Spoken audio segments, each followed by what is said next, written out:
Durante este tiempo de pandemia se ha hablado de un fenómeno social que se da cuando se dan situaciones como esta. Se habla mucho del cómo estamos compartiendo información en medio de este ambiente de pandemia. Y yo lo notaba mucho más al principio de la pandemia. Si recuerdan, a cada rato nos llegaban mensajes, sobre todo por las redes sociales, acerca de lo que estaba pasando en otras partes del mundo.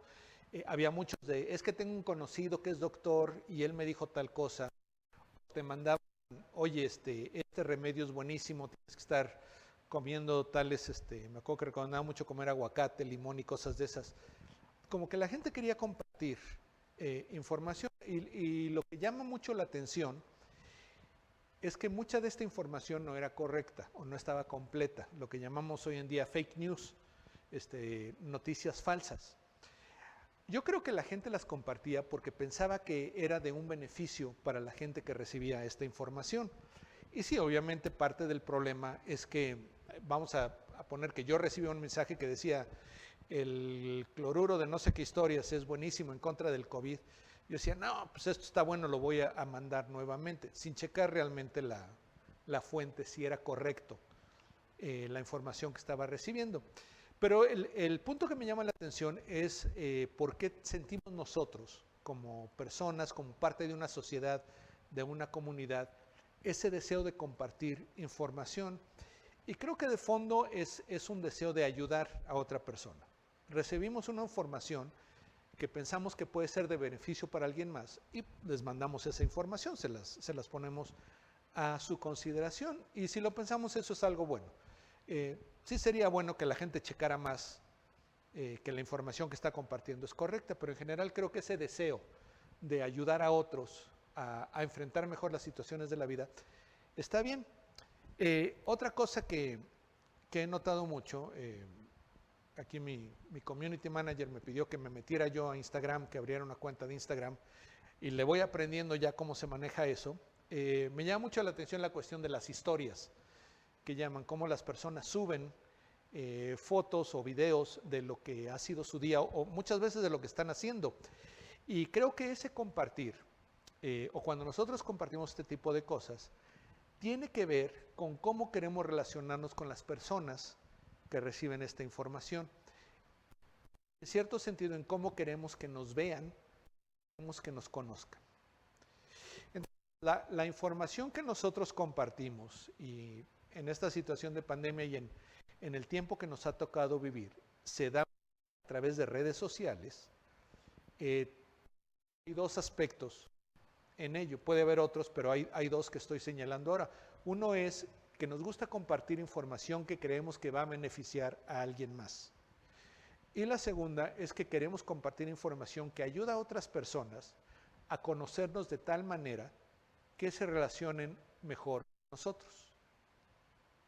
En nuestro estudio del libro de Hechos, la semana pasada llegamos al punto en el capítulo 9, donde Saulo, que vamos a conocer como Pablo, tiene su encuentro con Jesús a las afueras de Damasco.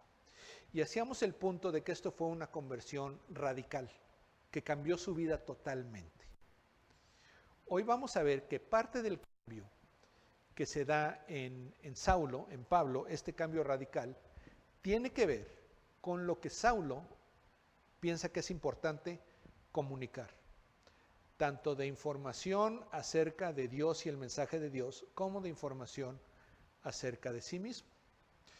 En el versículo 19 del capítulo 9 de Hechos, después de que Ananías habla con Saulo, le impone las manos para recuperar la vista, Saulo se bautiza, nos dice que Saulo pasó muchos días con los discípulos cristianos ahí en Damasco, y que inmediatamente después de su encuentro con Jesús, Saulo empezó a ir a las sinagogas donde hablaba con los judíos que estaban ahí y les decía que Jesús es el Hijo de Dios. Y al principio los judíos se sacaron de onda, estaban muy sorprendidos, decían, pero a ver, espérate, yo lo que sabía es que este Saulo, fariseo de fariseos, iba a venir a Damasco para buscar a los cristianos, a los que se identificaban como discípulos de Cristo, para arrestarlos y llevarlos presos a Jerusalén para que allá los castigaran. Y ahora resulta que él está viniendo a nuestras sinagogas a hablarnos acerca de Jesús, que supuestamente es lo que él quería, que ya no se hablara más. Entonces, ¿qué es lo que está pasando acá? Y se sorprendían mucho.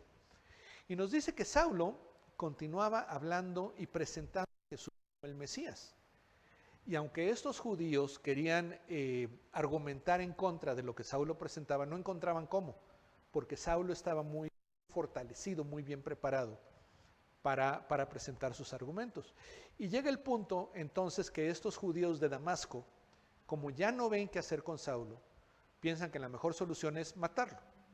Y entonces ponen personas en las puertas de la ciudad, era una ciudad amurallada, para que estén checando que Saulo no salga de la ciudad para matarlo. Y cuando los discípulos se enteran de esto, hacen un plan y durante la noche, por una de las ventanas que estaban en la muralla, descienden a Saulo en una canasta. Después Saulo va a llegar a Jerusalén y cuando llega ahí a Jerusalén, él quiere reunirse con los creyentes en Jesús que están en Jerusalén. Pero los discípulos de Jesús que están en Jerusalén le tienen miedo, porque ellos se quedaron en que Saulo estaba persiguiendo a los cristianos. Y cuando él empieza a buscar reunirse sobre todo con los apóstoles, pues ellos le dicen no.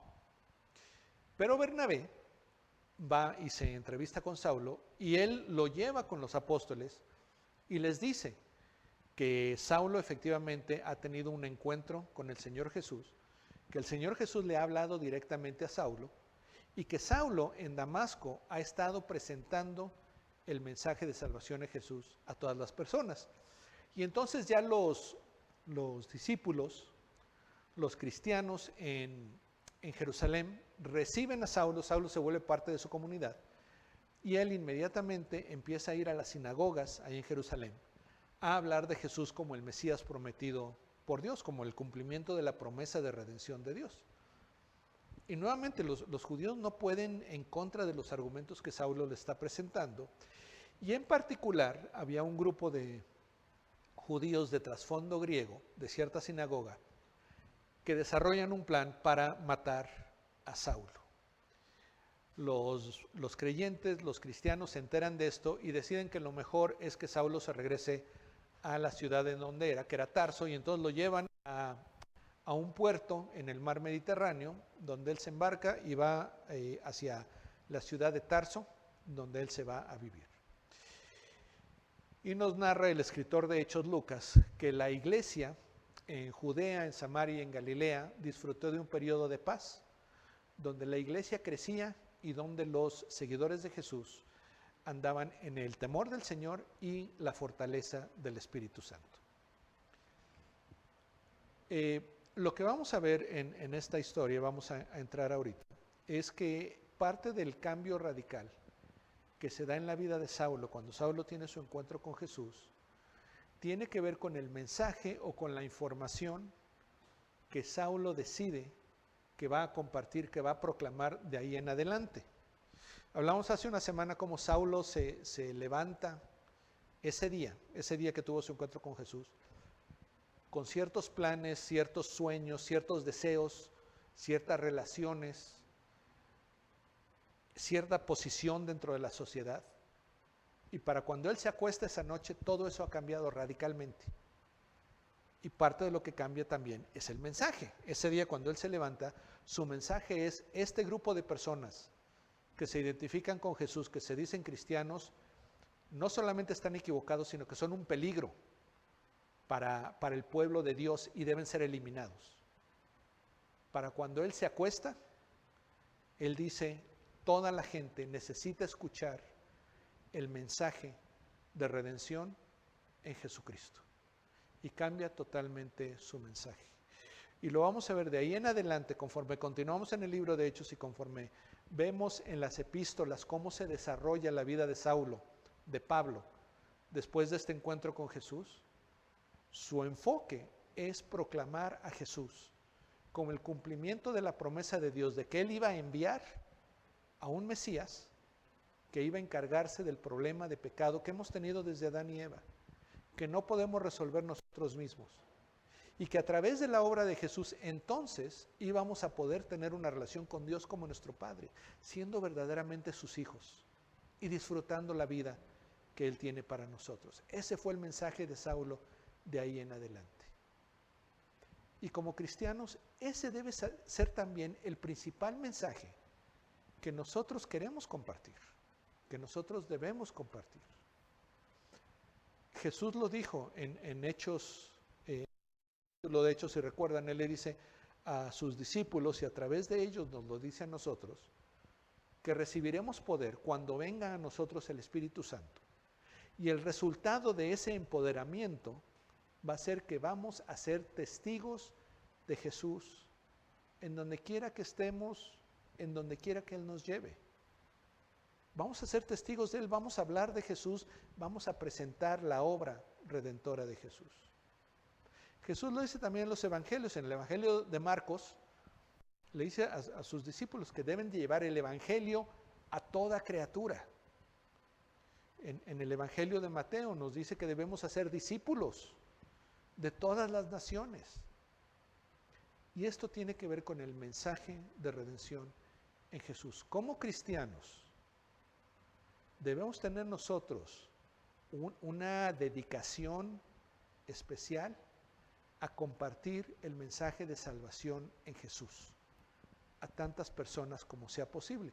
Ahora, con esto no quiero decir que tenemos que tomar cursos y hacer ciertas actividades. Más bien, lo que quiero que pienses conforme vemos este aspecto del cambio radical en Saulo, es que compartir con otros lo que Dios ha hecho y está haciendo en tu vida debe ser una parte muy natural de tu día. En cierta ocasión, cuando estaba yo en el seminario, estaba yo reunido con un grupo de mis compañeros, tuvimos una plática muy interesante porque estábamos platicando acerca de cómo es que se da el crecimiento de la iglesia que vemos nosotros descrito en el libro de Hechos y que sabemos por la historia, que se da donde estos 11 hombres que Jesús deja y algunos de los otros seguidores se convierten en un movimiento que llega a todos los rincones del Imperio Romano y más allá. ¿Cómo se dio eso? Si lo pensamos, la iglesia del primer siglo no tenía templos, en aquel entonces no había iglesias, se reunían los domingos, pero los domingos eran días de trabajo, o sea, no era tan fácil el decir, pues es que el domingo estamos todos libres, vamos a reunirnos. No tenían materiales, no tenían Biblias, o sea, la Biblia todavía no acababa de revelarse. Tenían lo que llamamos el Antiguo Testamento, pero aún eso era muy difícil conseguir tu propia copia personal del Antiguo Testamento. No tenían cursos de capacitación, no tenían retiros, no tenían congresos. Entonces, ¿cómo es que crece tanto la iglesia durante este primer siglo? Obviamente es la obra del Espíritu Santo. Pero pues el Espíritu Santo sigue siendo el mismo y hoy en día que tenemos todos estos otros recursos, es raro ver ese tipo de crecimiento como lo que describe Hechos. Y lo que platicábamos en aquella ocasión mis compañeros y yo, esto es una teoría, para mí tiene mucho sentido, pero realmente no puedo decirles qué es lo que nos enseña la Biblia. Pero era que las personas simple y sencillamente le contaban a otros lo que habían entendido acerca de Jesús. Y la obra de Jesús en una relación personal, en sus vidas, el impacto que estaba teniendo en sus vidas. Y entonces me imagino que se encontraban dos mujeres ahí en el río a lavar ropa y una le decía a la otra, oye, ayer no te vi, no llegaste. Y dice, ay, comadrita, bueno, no que fueran mexicanas, pero le dice, ay, es amiga, es que ya venía yo para acá y vi como que había un grupo ahí reunido en el templo y me acerqué a ver qué pasaba. Pues resulta que estaba ¿te acuerdas uno que le dicen Pedro? Que es de los seguidores de Jesús. Él estaba diciendo ahí a la gente que aunque Jesús fue crucificado y fue sepultado, que Él había resucitado y que lo había visto. Y pues yo me quedé a escuchar y Pedro nos dice que esto prueba que Él es el Mesías, la promesa de Dios cumplida. Oye, de veras, ¿y qué más dijo? No, pues ya ahí se ponían a platicar de lo que estaba sucediendo en Jerusalén, de lo que eran las noticias del día. Y de esa manera el mensaje iba creciendo. O quizá otra persona llegaba con su vecino y le decía, oiga vecino, es que le quiero pedir un favor. A ver, dígame vecino, ¿sabe qué? Que le quiero encargar aquí mi perrita porque mi familia y yo nos vamos a ir a vivir a Samaria. Oiga vecino, pues aquí Jerusalén es donde está la cosa buena, ¿por qué se va a ir para Samaria? Dice, no, pues realmente sí nos ha ido muy bien acá, pero es que no sé si usted sabe, pero nosotros somos ahora cristianos, nosotros hemos entendido que Jesús es el Mesías enviado por Dios y le hemos entregado nuestra vida. Y usted sabe que aquí en Jerusalén las cosas se están poniendo muy difíciles para los cristianos y nosotros entendemos de parte de Dios que lo mejor es que nos regresemos a vivir a Samaria, de donde somos, entonces es lo que vamos a hacer. Oiga vecino, pues a ver, cuénteme cómo es que usted sabe que Dios le está diciendo esto y por qué están ustedes tan identificados con Jesús. Y entonces la gente hablaba de lo que estaba pasando en su vida en relación a Cristo de una manera muy natural. Como cuando nosotros platicamos de que estamos planeando una vacación o de que tuvimos una clase muy interesante o de que conocimos a la novia de mi hijo, algo así. O sea, de los eventos que suceden en nuestra vida, los compartimos. Y para estas personas, día a día, Jesús estaba teniendo un impacto en sus vidas y lo compartían con otros. En cierto sentido es lo que llamamos hoy en día en las iglesias el testimonio personal. Y lo que quiero proponerte hoy es que Saulo, empezó a compartir su historia de vida en su encuentro con Jesús y el impacto que Jesús había tenido con toda persona que lo escuchara. Y creo que eso es algo que nosotros como cristianos, que nos identificamos como seguidores de Jesús, como hijos de Dios, debe ser también una constante en nuestras vidas. El pasaje nos lo narra de esta manera, en Hechos 9, comenzando con el versículo 19, y vamos a ver hasta el versículo 31. Dice, por varios días estuvo con los discípulos, estamos hablando de Saulo, que estaban en Damasco. Estuvo con los cristianos en Damasco, pero noten, dice, enseguida se puso a predicar de Jesús en las sinagogas, diciendo, Él es el Hijo de Dios. Y todos los que lo escuchaban estaban asombrados y decían, ¿no es este el que en Jerusalén destruía a los que invocaban este nombre y el que había venido aquí con este propósito, para llevarlos atados ante los principales sacerdotes? Entonces vemos aquí primeramente cómo nos dice que inmediatamente, y esa palabra no está ahí por accidente, la respuesta natural de Saulo, del impacto que tuvo Jesús en su vida, fue empezar a predicar de Jesús en las sinagogas. Y el mensaje que presentaba es decir que Jesús es el Hijo de Dios. Que básicamente lo que Saulo le estaba diciendo, estaba identificando a Jesús con Dios, nos está presentando la deidad de Jesús, pero también el papel mesiánico como el Redentor que se va a encargar de nuestro problema de pecado. Y la respuesta de los judíos era, a ver, espérate, yo me quedé en que Saulo iba a venir aquí a Damasco a buscar a la gente que cree en Jesús para arrestarlos y meterlos a la cárcel, para que dejaran de hablar en Jesús. Y ahora Saulo está viniendo aquí a nuestra sinagoga a hablarnos de Jesús, como que esto está muy raro. Y no podían creer que hubiera un cambio tan radical en una persona, en Saulo. Continúa el texto, nos dice, pero Saulo seguía fortaleciéndose y confundiendo a los judíos que habitaban en Damasco, demostrando que este Jesús es el Cristo. Y nos dice aquí que Saulo se fortalecía, y eso es una manera de decir que Saulo cada vez presentaba mejor sus argumentos de que Jesús es el Mesías. Nuevamente, de que en Jesús encontramos el perdón de los pecados de tal manera que podemos tener esta relación con Dios como nuestro Padre. Ahora, aquí la mayoría de los teólogos, las personas que estudian esto, creen que aunque Lucas no le va a dedicar tiempo, pasa un periodo de 3 años en que Saulo, por lo que él mismo nos comenta, Pablo nos comenta en su carta a los Gálatas y en 1 Corintios también, él pasa 3 años en una región que él llama Arabia. Y dice que Jesús mismo le instruye en el Evangelio y habla con él, lo discipula. Arabia no era lo que conocemos hoy, por ejemplo, como la península arábica. sino Arabia empezaba realmente al este de donde estaba Damasco en Siria. Era una región del Imperio Romano. Entonces no tenemos claro a dónde estuvo Saulo o Pablo, no tenemos los detalles, pero sí sabemos que hubo un periodo de 3 años, desde su encuentro con Jesús hasta que se encuentra con los discípulos en Jerusalén. Y pensamos que este fue un periodo de desarrollo, de preparación del mensaje que Saulo iba a llevar más adelante. Y continúa la narrativa, nos dice, después de muchos días, los judíos en Damasco tramaron de él, pero su plan llegó al conocimiento de Saulo, Y aún vigilaban las puertas los judíos día y noche con el intento de matarlo. Pero sus discípulos lo tomaron de noche y lo sacaron por una abertura en la muralla, bajándolo en una canasta.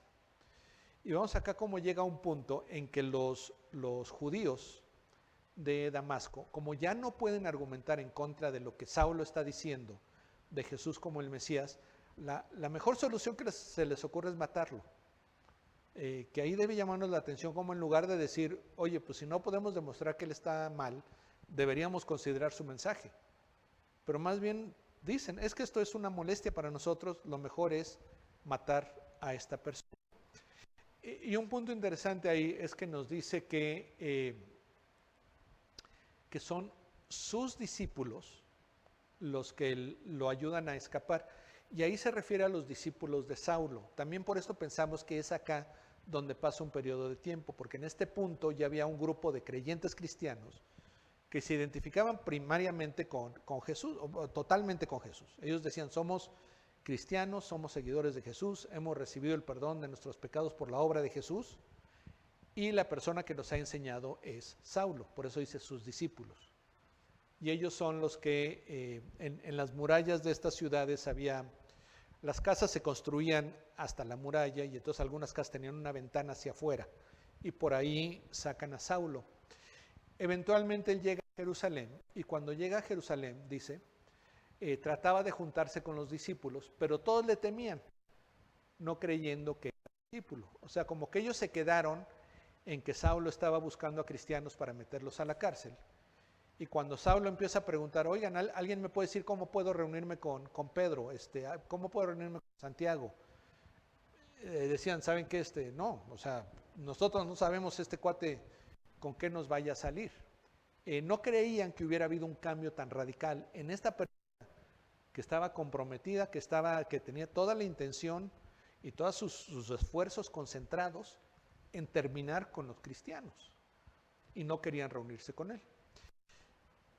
Y nos cuenta Lucas que Bernabé lo tomó y lo presentó a los apóstoles y les contó cómo Saulo había visto al Señor en el camino y que él lo había hablado, y que él le había hablado, y cómo en Damasco había hablado con valor en el nombre de Jesús.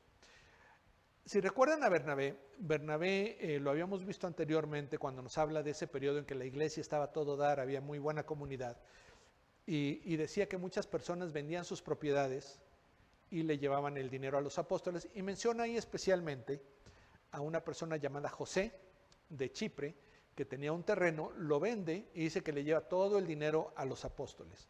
Aparentemente, cuando Bernabé escucha que este Saulo está buscando a los discípulos, él dice, ok, yo le voy a dar chance, yo le voy a dar la oportunidad de ver si de veras ha habido esta conversión, este cambio tan radical.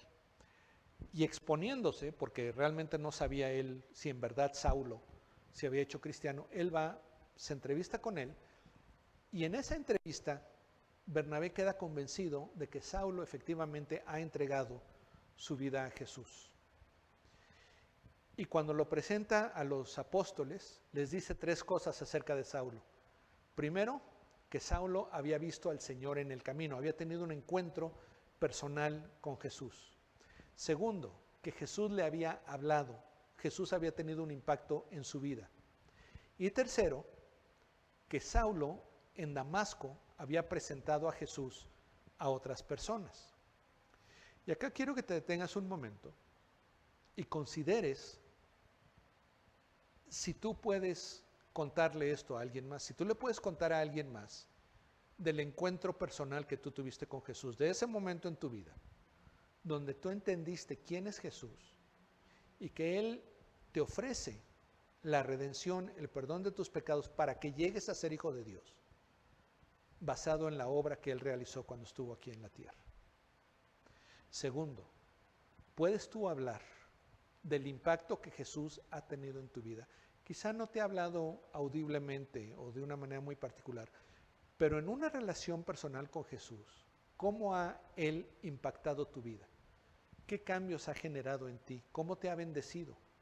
¿Qué te ha llevado a entender que es totalmente diferente a lo que entendías antes? Y tercero, ¿cómo has hablado tú acerca de Jesús? ¿Cómo tú le has presentado a otras personas esto que has llegado a entender? Que Jesús es el Mesías, el Redentor, y que tienes una relación personal con Él y que Él ha impactado tu vida.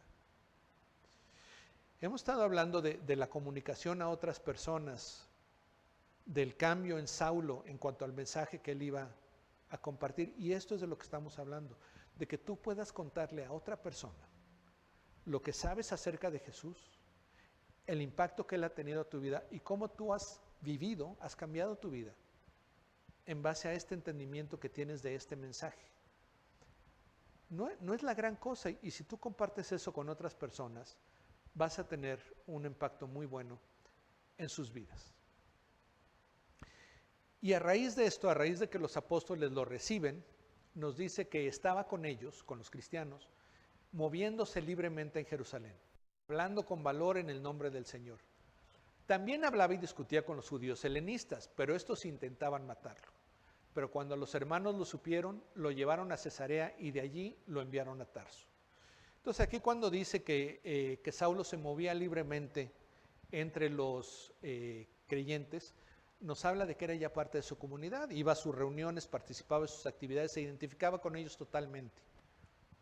Y dice que hablaba con valor en el nombre del Señor. Nuevamente el mensaje continuaba.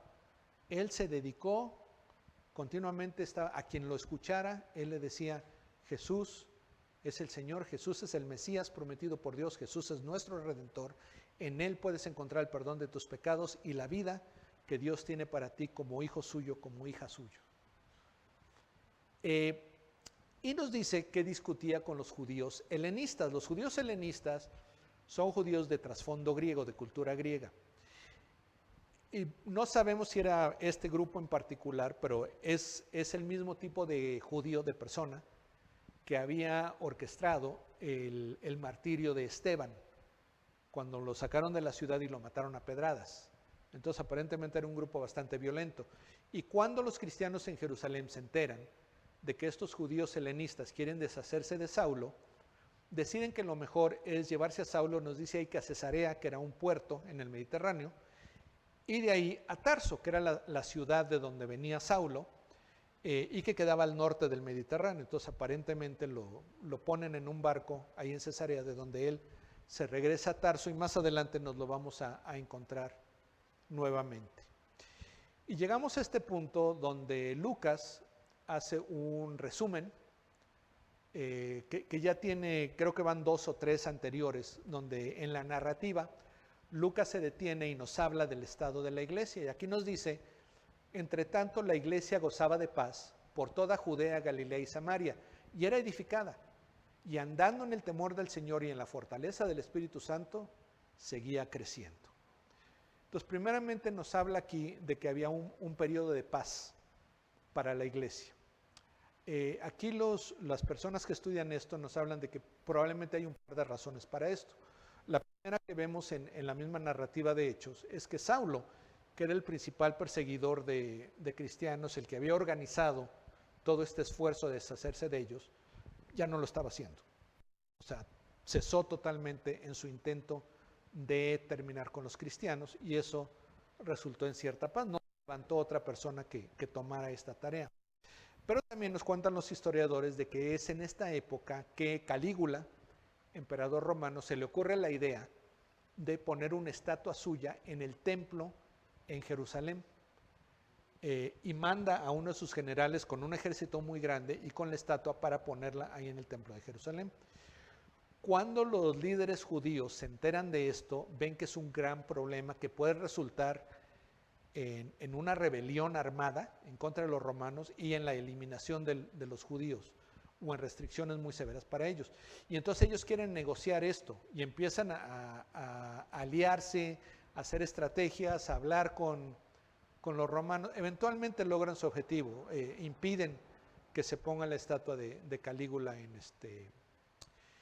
el templo, o creo que a Calígula lo matan antes de eso. El caso es que no se da. Pero es algo suficientemente importante que distrae a los judíos de perseguir a los cristianos y por eso se cree que hay una época de paz. Ahora, lo interesante es que en las ocasiones anteriores en que Lucas nos hace este tipo de resumen y nos habla del crecimiento de la iglesia, también hay persecución. Entonces la iglesia crece tanto en persecución como en paz. No depende de las circunstancias, no depende de lo que esté pasando para que se dé el crecimiento, no, el crecimiento lo da el Señor, el crecimiento se da conforme los creyentes en Jesús compartimos lo que sabemos acerca de Él. Nos menciona también que la iglesia era edificada, se desarrollaba, maduraba, tanto en Judea como en Galilea y en Samaria. Nos está hablando básicamente de todo el territorio de Israel. Y aquí se menciona Galilea, que si ustedes recuerdan es donde Jesús tuvo una gran parte de su ministerio durante los 3 años que estuvo ministrando en esta tierra. Y termina este pasaje diciendo que la iglesia seguía creciendo, ahí se refiere a números, estaba aumentando en cuanto a números, andando en el temor del Señor y en la fortaleza del Espíritu Santo. Y no dejemos que esta frase sea así nada más como, mira qué bonito, el temor del Señor y la fortaleza del Espíritu Santo, sino deteniéndonos a considerar de qué estamos hablando acá. Cuando se habla del temor del Señor en la Escritura, estamos nosotros hablando de, por lo general se dice que es un respeto sano en cuanto a cómo vemos nosotros a Dios. Y hay mucho de eso, pero no le quitemos ese elemento de temor, de miedo, que debe ser parte también de esto. Piensa en la experiencia de Isaías cuando se encuentra en el salón del trono del Señor Dios, donde él dice, ay de mí, hombre muerto soy, porque soy hombre de labios impuros y habito en medio de un pueblo de labios impuros y mis ojos han visto al Señor de los ejércitos. Cuando Isaías se da cuenta de que está en la presencia del Señor y la santidad del Señor, él sabe que lo único congruente que puede suceder ahí es que él sea totalmente destruido. ¿Por qué? Porque él se reconoce como pecador. No que era un pecador de lo peor, pero había suficiente pecado en su vida, por muy pequeñito que fuera, suficiente pecado en su vida, para que él no pudiera estar en la presencia del Dios santo sin ser consumido. Y el andar en el temor del Señor tiene que ver con que nosotros, conforme vivimos nuestra vida, tenemos una medida de conciencia de la presencia de Dios, de que en todo momento Dios está con nosotros y no solamente está presente, sino que está activo en nuestras vidas y está totalmente consciente de lo que pensamos, lo que sentimos, lo que deseamos, de todo eso. Y cuando nosotros sabemos, estamos conscientes de esa presencia de Dios, vamos a comportarnos de una manera diferente a cuando ni siquiera pensamos que Él está ahí o pensamos que no se va a dar cuenta que anda ocupado con otras cosas. Ese caminar en el temor del Señor significa caminar con una conciencia de que Él está presente. Y viene luego la fortaleza del Espíritu Santo. Es el Espíritu Santo el que nos fortalece, el que nos capacita, nos guía, nos provee de todo lo necesario para que se cumplan los propósitos de Dios en nuestra vida.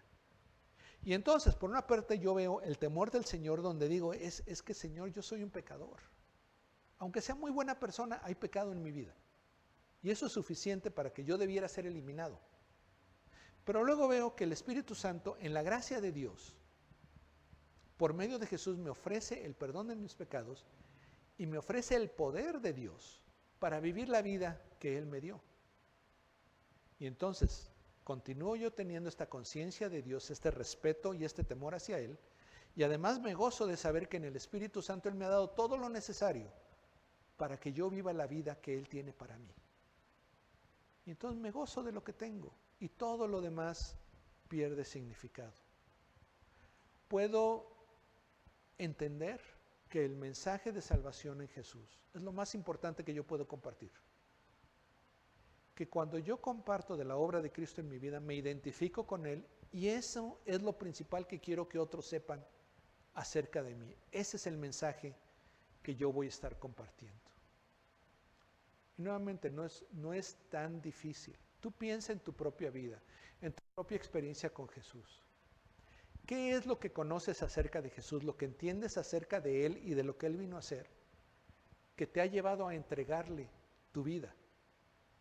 Que por cierto, si no le has entregado tu vida, es bueno que te detengas a considerar si ese es el paso que Dios quiere que tomes en este momento. Y si podemos ayudarte a tomar esa decisión, a dar ese paso, con todo gusto lo vamos a hacer.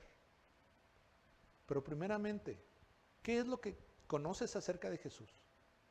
¿Cómo vives tú esa vida de relación con Jesús?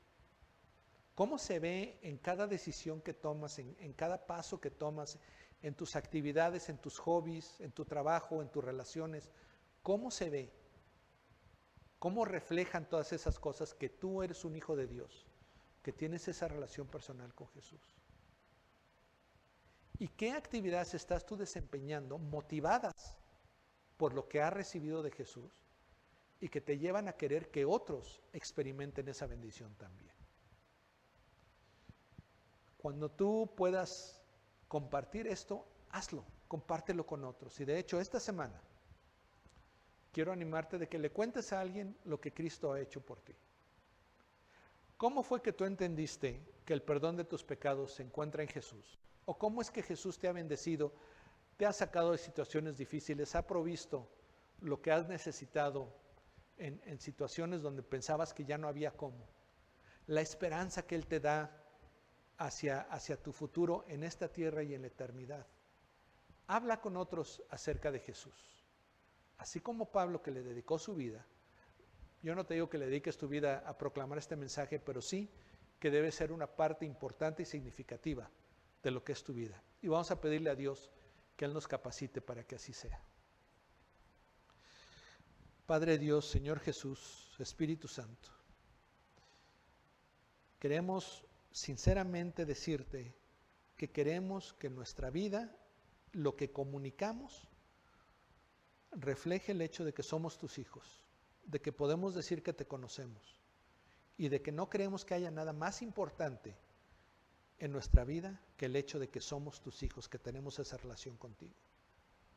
Tú nos prometiste el poder de Dios para capacitarnos para ser testigos. Te pedimos que eso sea una realidad en nuestras vidas, que tú nos pongas en situaciones, nos des las palabras, nos des el valor de hablar con otros acerca de lo que sabemos que es una realidad en nuestras vidas, que te conocemos y que tú estás activo en nuestras vidas, que tú tienes un futuro para nosotros en esta vida y por la eternidad, y que al compartirle eso a otros, ellos sean bendecidos y ellos lleguen también a conocerte como nosotros te conocemos, para gloria y honra de nuestro Señor Jesús. Amén.